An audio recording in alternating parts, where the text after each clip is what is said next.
Welcome back to Opinions of a Social Outcast. I'm Oso, and today we're touching a nerve.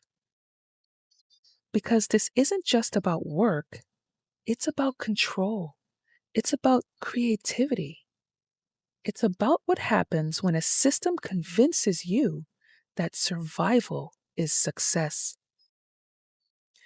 We've all been told that 9 to 5 is the responsible choice, the stable path, the adult thing to do.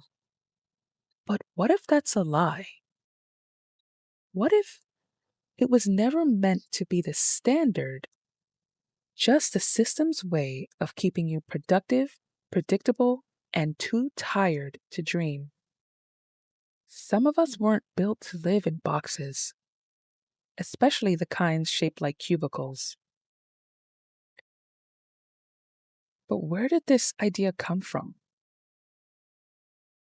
The 9 to 5 didn't come from creativity or purpose, it came from factories, from the industrial age, where humans were treated like extensions of machines. Henry Ford made the 8-hour workday mainstream so people could build more cars, not build better lives. And somewhere along the way, we stopped questioning it. We inherited a system built for compliance, and we started calling it normal. But think about this. You were designed in the image of our Creator, not a machine. So why do you live like you're on an assembly line? I'm not saying that jobs are bad. Most people believe that work is sacred. I believe that purpose is sacred. But when your job becomes your cage, that's not purpose anymore. That's programming.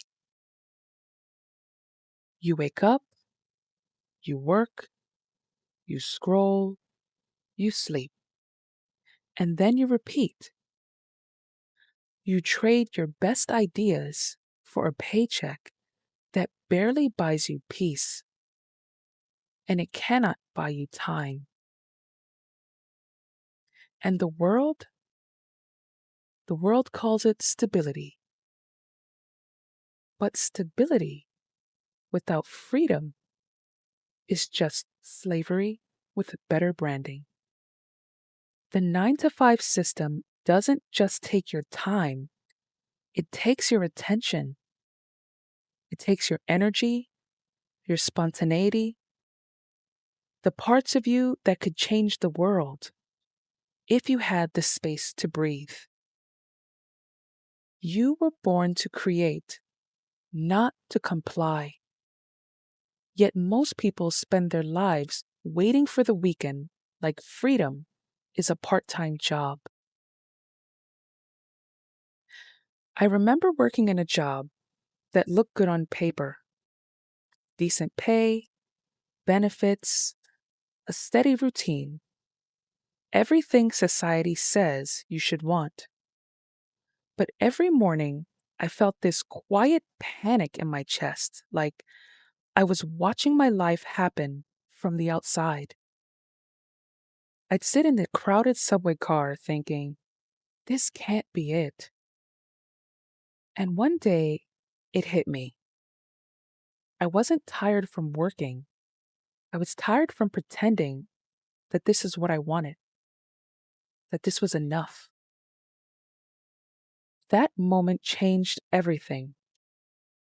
I stopped asking, how do I make this work? And I started asking, who told me this was the only way to live? There is a verse in Romans chapter 12, verse 2 that says, do not conform to the pattern of this world, but be transformed by the renewing of your mind. That's it right there. The pattern of this world is the 9 to 5 grind, obedience disguised as ambition. But transformation starts when you stop conforming and start creating. Our Heavenly Father didn't design us to chase security at the cost of our souls. He gave us gifts, imagination, vision, inspiration to shape the world, not survive it. So when you feel that tug in your spirit, that restlessness that whispers, "This can't be life," that's not rebellion. That is divine design waking up inside of you. Work should be an expression of who you are, not an escape from who you want to be. I'm not saying quit your job tomorrow. I'm saying stop believing the lie that your worth is tied to a time card. Maybe your calling fits inside a 9 to 5, and that's okay. But if your soul feels suffocated, maybe that's your cue to build something outside of the system, to create your own rhythm, your own measure of success. The truth is, the system only works when we stop questioning it. So start asking louder questions, the kind that make people uncomfortable. Because comfort is where creativity goes to die.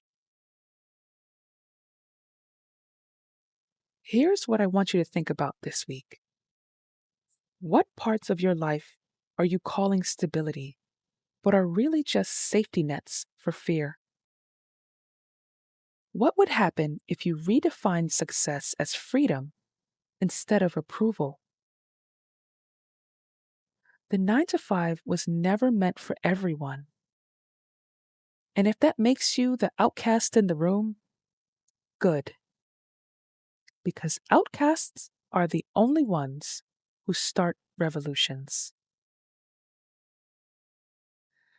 If this episode stirred something in you, if you've ever felt trapped in the illusion of stability, I'd love to hear your thoughts.